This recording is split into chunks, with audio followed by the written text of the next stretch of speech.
दूसरा प्रश्न। भगवान बुद्ध को उस विधवा पर भी दया नहीं आई जिसका इकलौता नन्हा मृत्यु ने छीन लिया था, और उन्होंने मृत्यु सैया पर पड़े स्वर्णकार को मृत्यु की तैयारी करने का उपदेश दिया। दूसरी तरफ जीसस क्राइस्ट ने अंधे को आंख, रोगी को आरोग्य और मृत को जीवन दान किया। फिर भी आश्चर्य कि बुद्ध महाकारुणिक कहलाते। किनकी करुणा अधिक है, बुद्ध की या क्राइस्ट की?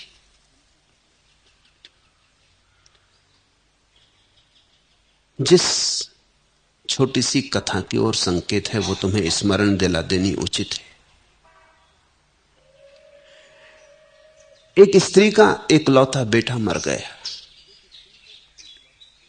वही उसका सहारा था। उस पर ही उसने सारा जीवन निछावर किया था। उसके दुख का कोई पारावार न था। वो छाती पीटती और लौटती और बाल नोचती। मोहल्ले पड़ोस के लोग समझा समझा के हार गए, लेकिन वो सुनती ही ना। वो अपने बेटे की लाश भी देने को राजी नहीं। वो उसको छाती से लगाए। उसे आशा है कि कोई चमत्कार हो जाएगा। उसे आशा है कि उसकी पीड़ा, उसका दर्द, उसके आंसू भगवान समझेगा। उसकी पुकार कहीं तो सुनाई पड़ेगी, कहीं तो न्याय होगा। उसने सुन रखा है कि उसके दरबार में देर है, अंधेर नहीं। तो वो छोड़ने को राजी नहीं है। वो उस बेटी की लाश को लेके घूमती है। वो एक क्षण को छोड़ती नहीं, रात सोती नहीं कि कोई उसकी लाश को जला ना दे। तब तो लोगों ने समझा कि वो पागल हो गई। कोई उपाय न था। गांव में बुद्ध का आगमन हुआ था तो लोगों ने कहा, ऐसा कर, अगर तू सोचती है कि चमत्कार हो सकता है तो इस बेटे को लेकर बुद्ध के पास चली जा। इससे बड़ा और क्या सौभाग्य होगा। जाके बुद्ध के चरणों में इस बेटे को रख दे। अगर हो सकता है जीवन पुनः तो हो जाएगा। गांव के लोग तो जानते थे ये होगा नहीं, ये कभी हुआ नहीं, लेकिन शायद बुद्ध के पास जाने से इसे कुछ समझ आ जाए। वो गई। उसने बुद्ध के चरणों में लाश रख दी और उसने कहा, करुणा करें, आप तो महाकारुणिक हैं, मेरे बेटे को जिला दें। बुद्ध ने कहा, ठीक, तू एक काम कर, गांव में चली जा और ऐसे घर से सरसों के बीज मांग ला जिस घर में कोई कभी मरा ना हो। वैसे बीज मिल जाएं तो ये बेटा अभी जी जाएगा। उस स्त्री के तो आंसू सब तिरोहित हो गए। वो तो नाच उठी। उसने कहा, ये मैं अभी लाती हूं, ये कोई बड़ी बात नहीं है। सरसों की ही तो खेती होती हमारे गांव में, घर घर सरसों है, अभी लाती हूं। उसे होश भी नहीं है कि ये बीज मिल ना सकेंगे। उसे शर्त की बात ख्याल में नहीं है कि बुद्ध ने कहा उस घर से जिसमें कोई कभी मरा ना हो। वो गई, एक घर, दो घर, तीन घर, गांव के एक एक द्वार पर उसने दस्तक दी। गरीब से गरीब और राजा तक गई, लेकिन सभी ने कहा, पागल, ऐसा घर कहां मिलेगा जहां कोई कभी ना मरा हो। ऐसा घर तो हो ही नहीं सकता। किसी का पिता मरा है, किसी की मां मरी है, किसी का बेटा मरा, किसी का भाई मरा। ऐसा घर तो हो ही नहीं सकता। जितने लोग घर में रह रहे हैं, इससे अनंत गुना लोग घर में मर चुके। बाप के बाप मरे, उनके बाप मरे, कितने लोग मर चुके। ऐसा तो कोई घर हो नहीं सकता जहां कोई मरा ना हो। सांझ होते होते उसे बोध आया कि मृत्यु अनिवार्य है। वो लौटी, नाचती गई थी खुशी में कि ले आएगी सरसों के बीज। खाली हाथ लौटी, लेकिन नाचती ही लौटी। अब बेटे के जगने की तो कोई उम्मीद न थी। अब कौन सी खुशी थी? अब वो इस खुशी में लौटी कि उसके हाथ एक सत्य लग गया कि मृत्यु अनिवार्य है, रोना व्यर्थ है, और जो थोड़े से जीवन के क्षण बचे इनका ऐसा उपयोग कर लेना जरूरी है कि आदमी अमृत को उपलब्ध हो जाए। इस देह में तो मृत्यु घटेगी, उसको खोज लेना जरूरी है जहां मृत्यु ना घटती हो। उसने बुद्ध के चरणों में आके सिर रख दिया।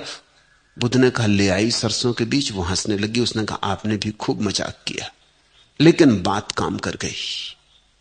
सरसों के बीज तो नहीं मिले, और लाश को हटा दिया उसने बेटे की वहां से, और लोगों से कहा ले जाओ और दफना दो।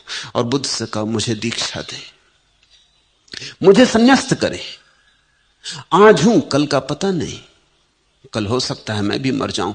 जब सभी मर जाते हैं तो मैं भी ज्यादा देर टिकने वाली नहीं हूं, इसलिए अब एक क्षण भी खोना उचित नहीं है। कौन बेटा है, कौन मां है, अब मुझे उसकी तलाश करनी है जो शाश्वत है, चिरंतन है।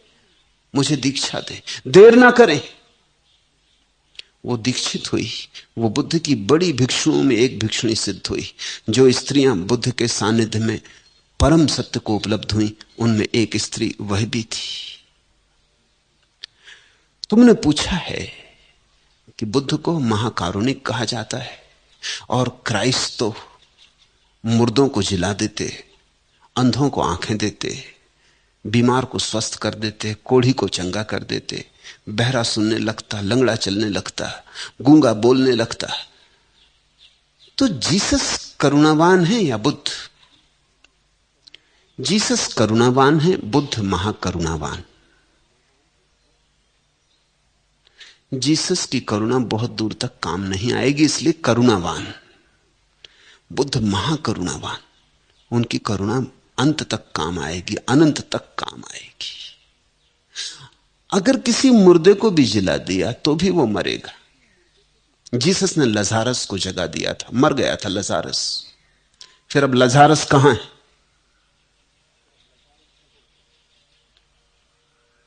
फिर मर गया।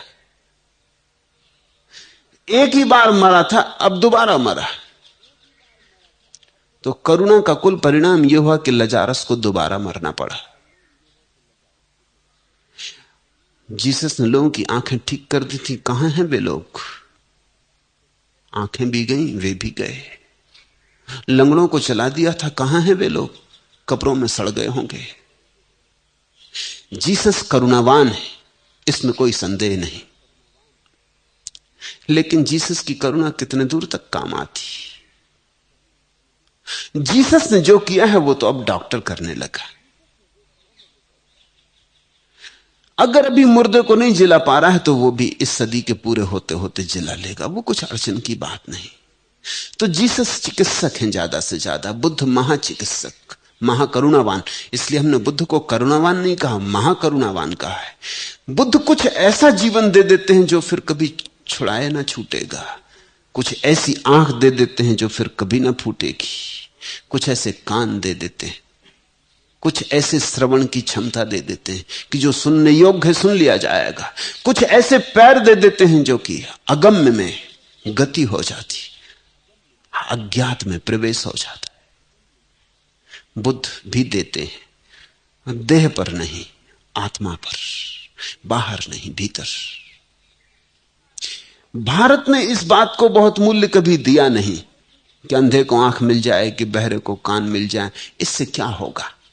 इतने तो लोग हैं जिनके पास आंख है, आंख वालों के पास भी आंख कहां, एक और अंधे को आंख मिल गई, इससे क्या होगा? इतने तो लोग हैं कान वाले, इन्हें कुछ भी तो सुनाई नहीं पड़ा अब तक। कौन सा संगीत सुना इन्होंने, कौन सा सत्य सुना इन्होंने? और जीसस को खुद ही तो बार बार अपने शिष्यों से कहना पड़ता, आंखें हो तो देख लो, कान हो तो सुन लो। उनके पास आंखें भी थी, कान भी थी, लेकिन जीसस को बार बार कहना पड़ता है, सुनो, कान खोल के सुनो, आंखों का उपयोग करो। बुद्ध भी आंख देते, महावीर भी आंख देते, कृष्ण भी आंख देते, सूक्ष्म की आंख, अंतर्दृष्टि, ऐसी आंख जो एक बार खुल जाए तो फिर कभी बंद नहीं होती। बुद्ध भी जगाते हैं, मृत्यु से नहीं, जीवन से जगाते हैं, इसलिए महाकरुणा। मृत्यु से जगाया हुआ तो फिर मरेगा, फिर पैदा होगा। जीवन से जगा देते हैं कि फिर न कोई जन्म हो और न कोई मृत्यु हो, महाजीवन में जगा देते। लेकिन साधारणतः तुम्हें भी जीसस की बात ज्यादा अर्थपूर्ण मालूम पड़ेगी, इसलिए तो दुनिया में ईसाई बढ़ते गए। ईसाई के बढ़ते जाने का कारण है, हर आदमी को बात जचती। तुम्हारी भाषा में, तुम्हें फिक्र भी कहां अंतर्दृष्टि की। तुम कहते छोड़ो भी, अंतर्दृष्टि चाहिए किसको। इधर हमारी आंख पे चश्मा चढ़ा है, आप अंतर्दृष्टि की बातें कर रहे हैं। पहले चश्मा तो उतर जाए। इधर हमें सुनाई नहीं पड़ रहा, आप कहां की सत्य की बातें कर रहे हैं, पहले कान ठीक हो जाए। इधर मेरा पैर लंगड़ा है और आप कहते हैं परमात्मा में यात्रा करो, पहले संसार में यात्रा करने योग्य तो बनाते। तुम्हारी आकांक्षा के अनुकूल है जीसस की करुणा। जीसस की करुणा तुम्हारे हिसाब से करुणा है, बुद्ध की महाकरुणा बुद्ध के हिसाब से। फर्क को समझ लेना। जीसस तुम्हें वही देते हैं जो तुम मांग रहे हो। जीसस तुम्हें प्रेय देते हैं, बुद्ध तुम्हें श्रेय देते हैं। श्रेय तुमने मांगा नहीं, इसलिए तुम बुद्ध को शायद धन्यवाद भी नहीं दोगे, क्योंकि जो तुमने मांगा ही नहीं है उसको तुम धन्यवाद क्यों दोगे। जो बात तुमने मांगी ही नहीं थी, शायद तुम नाराज ही होगे कि हम कुछ मांगने आए, आप कुछ दे रहे हैं। हम कहते हैं आंखें ठीक कर दो, आप कहते हैं कि ध्यान करो, अंतर्दृष्टि खुल जाएगी। संभालो अपनी अंतर्दृष्टि, तुम कहना चाहते हो। हमें आंख चाहिए, चमत्कार चाहिए, इसलिए तो तुम चमत्कारी के पीछे इकट्ठे हो जाते हो। वहां तुम्हें आशा दिखती है, तुम्हारा जीवन से मोह नहीं छूटा है। तो जीवन को जो संभाल देता है, संवार देता है, तुम उसकी पूजा करते हो। बुद्ध तो कहते हैं इसमें कुछ भी सार नहीं, ये देह ही चली जाएगी, ये जाकर ही रहेगी, और 2-4-10 साल जी लोगे, फिर क्या होगा। मरना तो सुनिश्चित है। जब मरना सुनिश्चित है तो कुछ ऐसा करो कि मरने की प्रक्रिया सदा के लिए छूट जाए। तो कुछ ऐसे अंतरलोक में जागो जहां मृत्यु घटती नहीं। इसलिए अगर तुम मुझसे पूछते हो तो मैं कहूंगा बुद्ध महाकरुणावान, क्राइस्ट करुणावान। क्राइस्ट तुम्हें समझ में आएंगे, बुद्ध तुम्हें समझ में ना आएंगे। जो तुम्हें समझ में आ जाता है वो तुम्हें रूपांतरित ना कर पाएगा। जो तुम्हें समझ में नहीं आता उसी के साथ तुम्हारे जीवन में क्रांति घटित होगी। एक जीसस के जीवन की बड़ी प्यारी कहानी है, मुझे बहुत प्रिय। ईसाइयों ने तो उसे लिखा भी नहीं, बाइबल में संग्रहित भी नहीं किया, लेकिन सूफियों ने उसे बचा रखा है। सूफियों ने जीसस की कई कहानियां बचा रखी जो ऐसी अद्भुत हैं कि उनके बिना बाइबल अधूरी है। लेकिन शायद बाइबल लिखने वालों ने सोच के छोड़ दिया होगा, क्योंकि वो खतरनाक कहानियां हैं। जीसस एक गांव में आए और उन्होंने एक आदमी को देखा जो शराब में धुत सड़क के किनारे गटर में पड़ा गाली गलौज बक रहा था। जीसस ने उसे हिलाया और कहा कि मेरे भाई, क्या जीवन शराब पीने को मिला है? उस आदमी ने आंखें खोली, थोड़ा होश उससे आया। उसने जल्दी से जीसस के पैर पकड़ लिए। उसने कहा, महाप्रभु, मैं तो मर गया था, तुमने ही तो मुझे जिलाया था, अब तुम ही जवाब दो कि मैं जिंदगी का क्या करूं। मैं तो मर गया था, तुमने मुझे जिला दिया, अब मैं क्या करूं इस जिंदगी के साथ। और अब तुम आ गए हो मुझे समझाने की शराब मत पियो, मैं जिंदगी के साथ करूं क्या? ये जिंदगी बहुत बोझिल है और बड़ा दुख मुझे मिल रहा है। शराब में पी के किसी तरह अपने को बुला रहा हूं। अब अपनी समझदारी अपने पास रखो, तुम ही जिम्मेवार हो। मैं तो मर गया था, तुमने जिलाया क्यों, इसका जवाब दो। जीसस तो बहुत घबरा गए होंगे कि आदमी कोई मुकदमा चलाएगा या क्या करेगा, लेकिन बड़े उदास भी हो गए, क्योंकि उन्होंने तो इसे जीवन दिया था। ये सोचा भी ना था कि जीवन के बाद भी तो जीवन में अर्थ चाहिए ना। जीवन से क्या होगा? जीवन में अर्थ ना होगा तो जीवन का करोगे क्या? जीवन में अगर दिशा ना होगी तो जीवन का करोगे क्या? जीवन ही मिल जाने से थोड़ी कुछ मिलता है। जीवन तो तुम सबको मिला है, तुमने क्या किया इस जीवन का? तुम भी उस आदमी से राजी होगे कि अगर परमात्मा तुम्हें मिल जाए तो तुम भी उसकी गर्दन पकड़ के कहोगे कि तू जिम्मेवार है, तूने जीवन दिया क्यों, तूने हमें पैदा क्यों किया। अब हम क्या करें? इधर पैदा कर दिया हमें, अब कहता शराब भी मत पियो, वैश्या घर भी मत जाओ, बेईमानी भी मत करो, झूठ भी मत बोलो, ताश भी मत खेलो, सिगरेट भी मत पियो। एक तो जन्म दे दिया और अब कुछ करो भी मत, तुम्हारी फांसी लगा रहा है। तो फिर हम जिए किस लिए? जीसस उदास गांव में अंदर गए, देखा एक आदमी एक सुंदर स्त्री के पीछे भागा जा रहा है। उसकी आंखों में बड़ी लोलुपता है, बड़ी वासना है। उसे पकड़ा और कहा कि तू ये क्या कर रहा है? ये आंखें परमात्मा को देखने के लिए।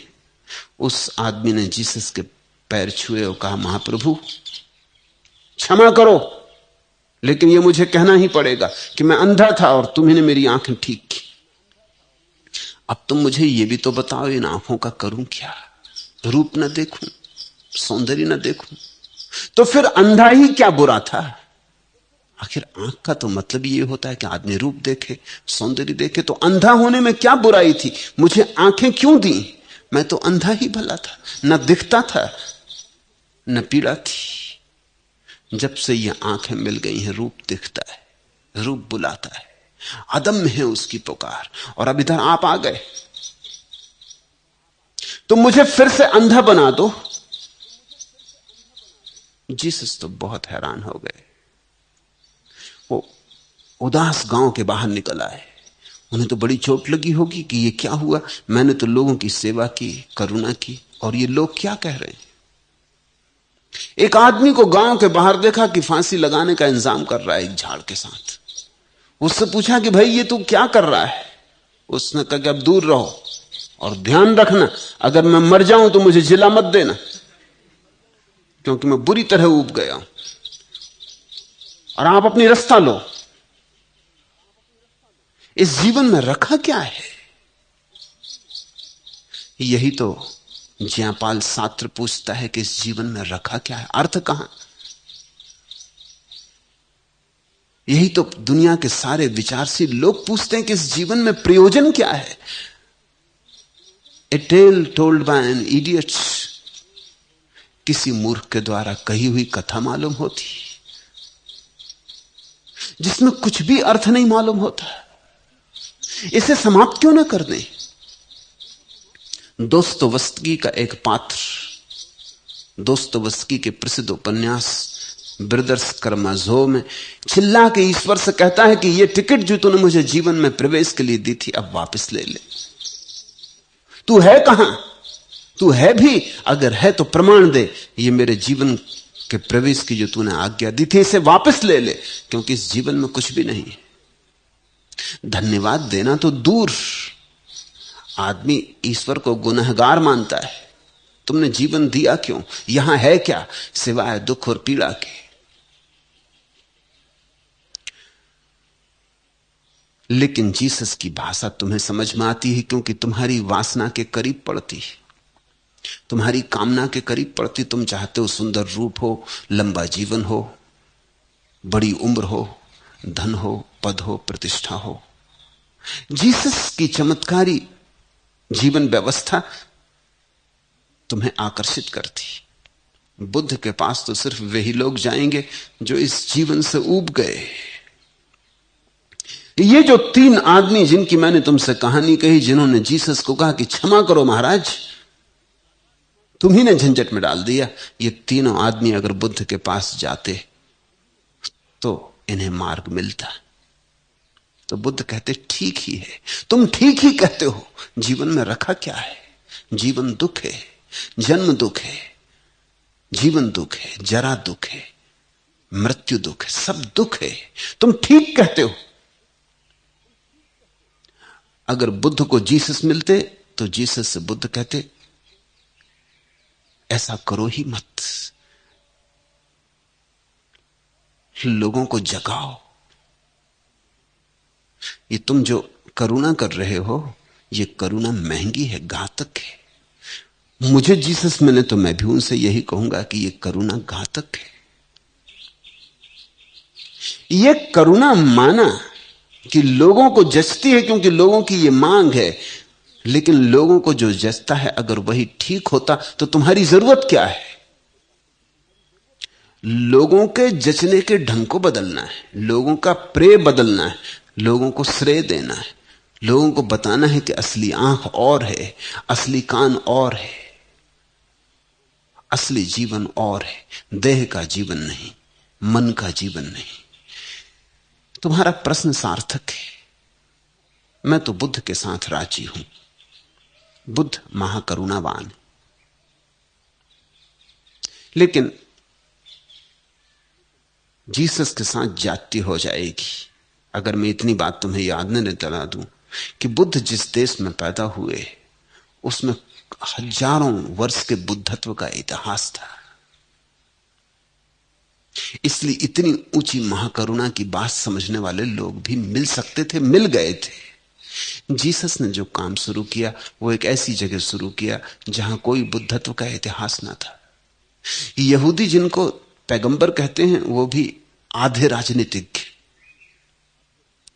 यहूदियों के पैगंबरों में एक भी आदमी बुद्ध और महावीर और कृष्ण की कोटि का नहीं। इसलिए तो जीसस को सूली लगा दी उन्होंने। हमने सूली नहीं लगाई बुद्ध को। कुछ ऐसा थोड़ी था कि बुद्ध ने कोई क्रांति की बातें नहीं कही। बुद्ध ने महाक्रांति की बातें कही, जड़ मूल से उखाड़ दिया इस देश की धारा को, परंपरा को। फिर भी हमने फांसी नहीं लगाई। हम नाराज भी हुए तो भी हमने फांसी नहीं लगाई। हमें अगर बुद्ध की बात नहीं भी पसंद पड़ी तो भी हमने फांसी नहीं लगाई। बुद्ध 42 साल की लंबी उम्र तक जिए। जीसस को 33 साल की उम्र में मर जाना पड़ा। जीसस ने केवल 3 साल काम किया यहूदियों के बीच। 3 साल में बर्दाश्त के बाहर हो गए। तो जिन लोगों के बीच काम कर रहे थे वे लोग इतनी ऊंचाई की बात समझ नहीं सकते थे। जीसस की करुणा नहीं समझ सके तो बुद्ध की करुणा तो कैसे समझते। ऐसा ही समझो कि जीसस को जो क्लास मिली थी वो पहली कक्षा थी। अब पहली कक्षा को अगर तुम आइंस्टीन का गणित समझाने लगो तुम पागल हो। बुद्ध को जो क्लास मिली थी वो विश्वविद्यालय की आखिरी कक्षा थी।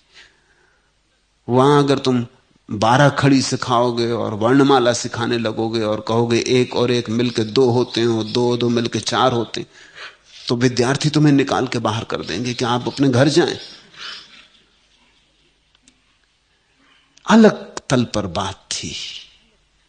बुद्ध पुरुषों को समझने में सदा ख्याल रखना किनसे वो बात कर रहे थे। बात करने वाले से भी ज्यादा महत्वपूर्ण यह समझना है कि वो किससे बात कर रहे थे। क्योंकि बुद्ध पुरुष को यह तो दिखाई पड़ता है कि जिससे बात कर रहे हैं उसकी समझ के बहुत दूर ना हो जाए, थोड़ी दूर हो, जरा सी दूर हो कि थोड़ा सर के आगे बढ़े, लेकिन बहुत दूर ना हो जाए, नहीं तो वो सुनेगा ही नहीं, उसकी समझ में ही ना आएगा। देखते ना कि एक एक सीढ़ी चढ़ के आदमी पहाड़ चढ़ जाता, लेकिन सीधी खाई से और पहाड़ पर छलांग तो नहीं लगती। एक एक सीढ़ी करीब है, एक पैर उठाया, फिर दूसरी सीढ़ी करीब आ गई, फिर दूसरा पैर उठाया, ऐसे एक एक कदम रख के आदमी हजारों मील की यात्रा कर लेता है। बुद्ध जिनसे बात कर रहे थे वो बड़े और तरह के लोग थे। जीसस जिनसे बात कर रहे थे वो और तरह के लोग थे। मोहम्मद जिनसे बात कर रहे थे वो और तरह के लोग थे। इस अर्थों में बुद्ध सौभाग्यशाली, इस अर्थों में मोहम्मद और जीसस सौभाग्यशाली नहीं है। वो प्राइमरी स्कूल में शिक्षक थे। प्राइमरी स्कूल की भाषा बोलनी पड़ती। उपनिषदों का मजा या धम्मपद का मजा और है। कुरान पढ़ो तो ऐसा लगता है जैसे कि बहुत नासमझों के लिए लिखी गई है। ऊंचाइयां नहीं, कभी कभी ऊंचाई आती मगर आमतौर से ऊंचाइयां नहीं। क्षुद्र बातों का भी ब्यौरा है, शादी विवाह का भी ब्यौरा है, समाज व्यवस्था का भी ब्यौरा है, कैसा आदमी उठे चले व्यवहार करे इसका भी ब्यौरा है। वैसी स्थिति बाइबल की है। धम्मपद या उपनिषद या जिन सूत्र बड़ी आकाश की बातों में है, बड़ी दूर ऊंचाइयां हैं उनकी, बादलों के पार। जब पहली दफा उपनिषदों का अनुवाद हुआ पश्चिम की भाषाओं में तो उनको समझ में ही ना पड़े कि ये धर्म ग्रंथ कैसे, क्योंकि इनमें धर्म की तो कोई बात ही नहीं। जिसको ईसाई धर्म समझते हैं उसकी बात है भी नहीं। चोरी मत करो, एक दफे नहीं कहता उपनिषद की चोरी मत करो। ये बात ही समझ में नहीं आती। ये कैसा धर्म हुआ कि चोरी मत करो, बेईमानी मत करो, लिखा ही नहीं है। झूठ मत बोलो, लिखा ही नहीं है। 10 आज्ञाएं मोजिस की, उनका तो कहीं उल्लेख नहीं। पर स्त्री गमन मत करो। जब पश्चिम में पहली दफा अनुवाद हुआ तो यह विचार उठना स्वाभाविक था कि इनको धर्म ग्रंथ कहें, क्योंकि जो उनकी धर्म ग्रंथ की धारणा थी उसमें तो नैतिक नियम होने चाहिए, क्या करो क्या ना करो। मेरे पास लोग आते हैं, वो पूछते हैं कि आप हमें ठीक ठीक बता क्यों नहीं देते कि क्या करें और क्या ना करें। उन्हें पता ही नहीं कि धर्म का जो शिखर है वहां करने और ना करने की बात नहीं, वहां होने की बात है। क्या हो जाए, करने की बात ही छोटी दुनिया की बात है, बाजार की बात है। चोरी ना करो ये तो उनसे कहना चाहिए जो चोर हों।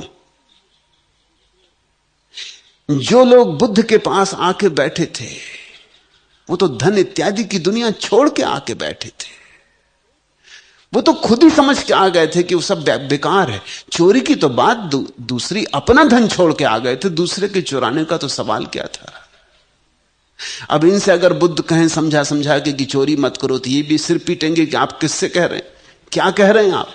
हम अपना दे के आ गए, अब दूसरे का चुराएंगे। ये बात ही फिजूल है। धन की बात समाप्त हो गई, वो अध्याय पूरा हुआ। ये ध्यान की दुनिया में प्रवेश कर गए। इनसे बुद्ध कुछ और ही बात कहते। बुद्ध कहते हैं विचार से कैसे जागो, विचार के पार कैसे हो जाओ। बाइबल और कुरान कहते हैं सद्विचार कैसे करो। बुद्ध कहते हैं विचार के पार कैसे हो जाओ। सद्विचार के भी पार होना है। बाइबल और कुरान कहते हैं पुण्य कैसे करो, बुद्ध कहते हैं पुण्य भी बंधन है, इसके पार होना है।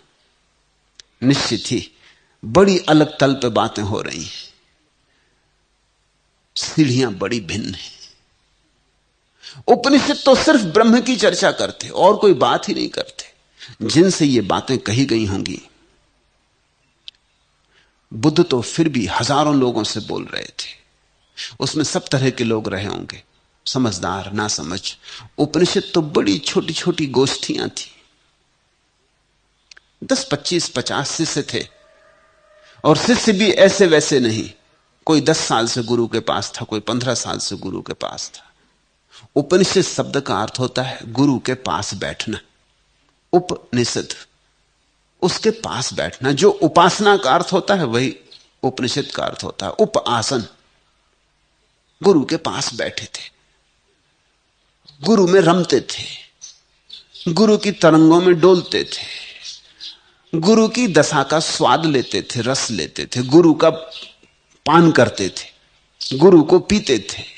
ऐसे वर्षों जिनके बीत गए थे गुरु के पास बैठे बैठे, जो गुरु का मौन भी समझते थे।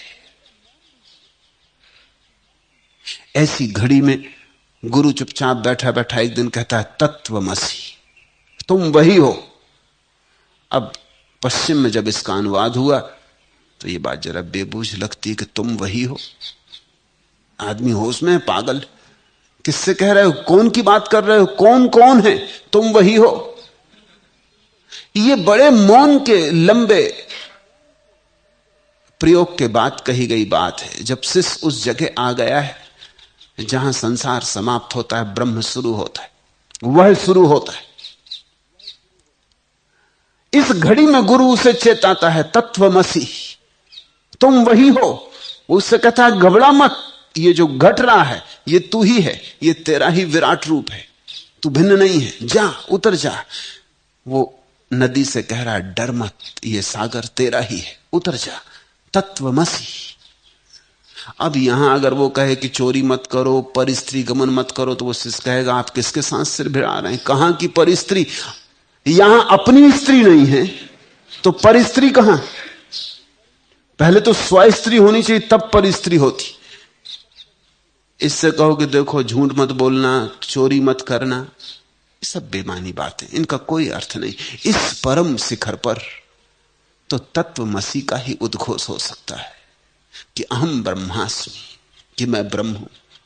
जब ऐसे वचनों का अनुवाद होने लगा तो उन्होंने कहा ये शास्त्र तो धार्मिक नहीं हो सकते, इनमें आदमी को धार्मिक बनाने के लिए कोई उपदेश ही नहीं है, इनमें तो उद्घोषणाएं हैं, और उद्घोषणाओं के लिए भी कोई प्रमाण नहीं है, तर्क नहीं है।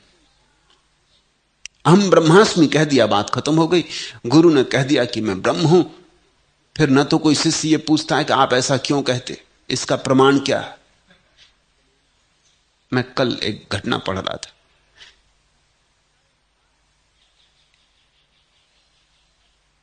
एक संत अपने 10-5 शिष्यों के साथ बैठे,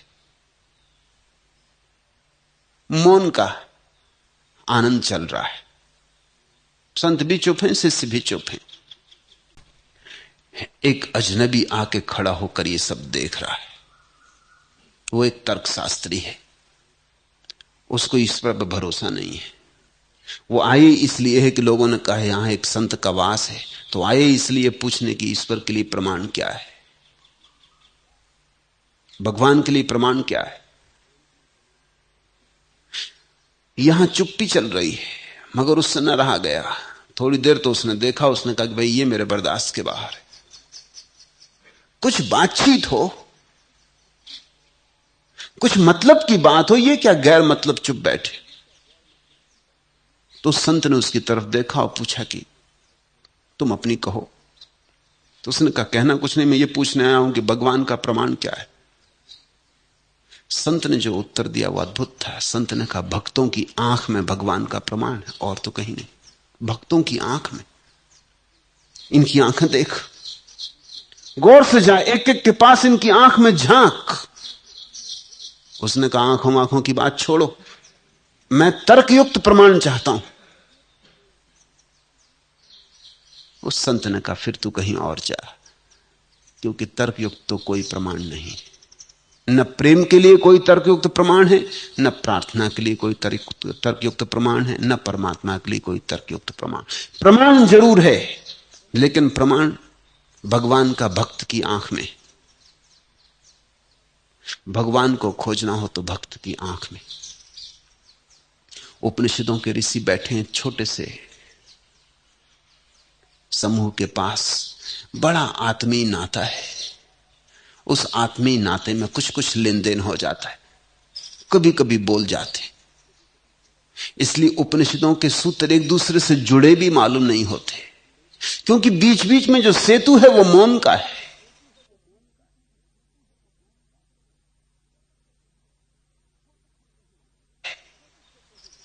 छोटे छोटे हैं उपनिषद।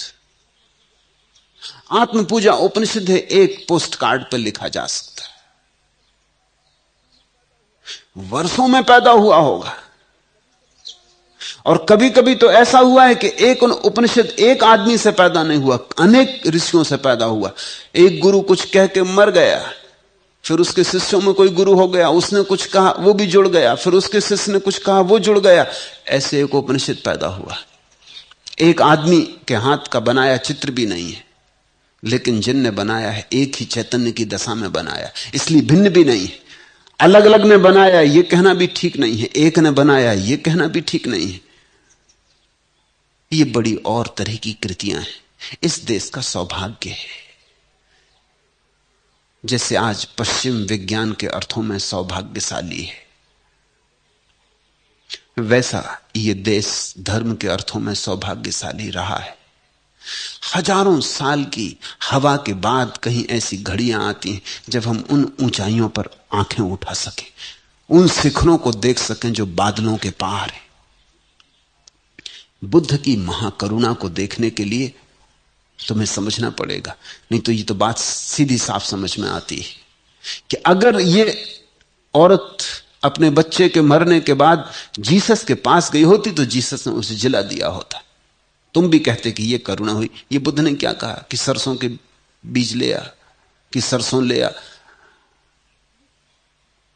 ये क्या बात हुई? कुछ कर सकते हो तो कर देते। बुद्ध ने भी कुछ किया। बुद्ध का किया बहुत बड़ा है। बेटा जी जाता तो 20 साल बाद मरता, 50 साल बाद मरता कि 100 साल बाद मरता, मरता तो तो जो घटना घट गई थी वो 100 साल के लिए टल जाती, और क्या होता। 100 साल का मूल्य क्या है इस अनंत समय के प्रवाह में। ऐसे पल जैसे बीत जाते हैं 100 साल। तुम में से कोई 50 साल का है, कोई 30 साल का, कोई 40 साल का, कोई 60 साल का। कैसे बीत गए, ऐसे बीत गए। ऐसे वो 100 साल भी बीत जाते। फिर बेटा मरता, और बेटे के मरने के पहले ये मां मर जाती, और बुद्ध जैसे आदमी का साथ मिला और अमृत की कोई खबर ना मिलती, तो ये करुणा ना होती। बुद्ध ने बड़ी करुणा की, महाकरुणा की। बुद्ध ने कहा तू जा, पता लगा के आ। बुद्ध ने उसे एक बोध का मौका दिया, एक संबोधि का अवसर जुटा दिया। पूछ पूछ घर घर जा जाके उसे समझ में आने लगा कि मौत तो सुनिश्चित है। तो फिर मेरे ही घर घटी है ऐसा नहीं है, कुछ मुझ पे ही कोई बड़ी विपदा आ गई ऐसा नहीं, ये विपदा सभी पर आती। और पूछते पूछते एक बात भी उसे साफ हो गई कि बेटा तो मर ही गया, मैं भी मरूंगी। तो अब बुद्ध से बेटे को जिलाने के लिए कहना व्यर्थ है। अब तो बुद्ध से यही पूछ लेना चाहिए कि कुछ मुझे ऐसा रास्ता बताओ कि मर के भी मैं न मरूं। यही सन्यास है। लेकिन जीसस के साथ जाति मैं न करना चाहूंगा, उनसे मेरा लगाव है। इसलिए जीसस की बात को ख्याल में रखना। वो जिन लोगों के बीच काम कर रहे थे वो छोटे ढंग की बात ही समझ सकते थे। उनके पास धर्म की कोई ऊंचाइयों का अनुभव नहीं था, हवा नहीं थी, वातावरण नहीं था, संस्कृति नहीं थी वैसी। बुद्ध भी वहां होते तो उन्हें वही करना पड़ता। और जीसस अगर भारत में पैदा होते तो उन्होंने वही कहा होता जो बुद्ध ने कहा है। कोई फर्क ना पड़ता, क्योंकि दोनों की चैतन्य दशा एक सी है, लेकिन परिस्थिति भिन्न भिन्न है।